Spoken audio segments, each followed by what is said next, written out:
guhamagara kw'Imana kurenza ibyo dutekereza, guhamagara kw'Imana kurenza ibyo dutekereza.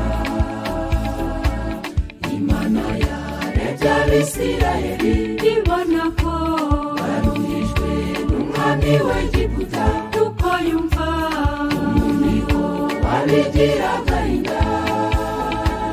Yibuka isezerano ryayo yasezeranye na Aburahamu na Isaka na Yakobo, bituma ihagurutsa Mose kubw'iryo sezerano ryayo. Nukwibwira Mose iti manuwe no kubakiza, nukwibwira Mose iti manuwe no kubakiza. Bakure muri icyo gihugu bajyane mu gihugu cyiza kigali cy'amata n'ubuki.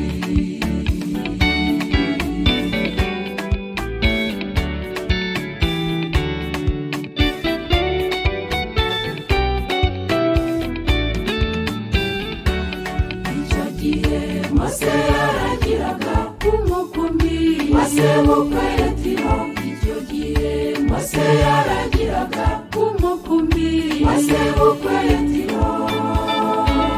Marayika Uwiteka amubonekerera mu kirimi cy'umuriro kiva hagati mu gihuru, arareba abona icyo gihuru cyaka ariko ntigikongoke. Asatire kananike ebirishyano riguye, asatire kananike ebirishyano riguye. Uwiteka abonye ko atambikishwa no kureba,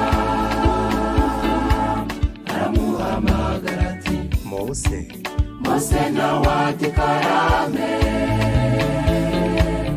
ati numvise gutaka k'ubwoko bw'Isirayeli, kandi nabonye agahato bahatwa n'Abanyegiputa.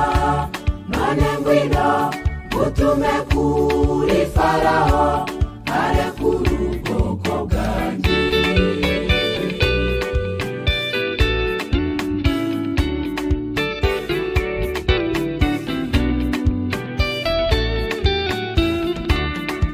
Abisirayeli baratabarwa kubw'imbaraga z'Uwiteka Imana. Abisirayeli baratabarwa kubw'imbaraga z'Uwiteka Imana. Bambuka inyanja itukura bajya mu gihugu cyabo. Uburetwa bwa Farawo bamazemo imyaka 400 babuvamo bararuhuka.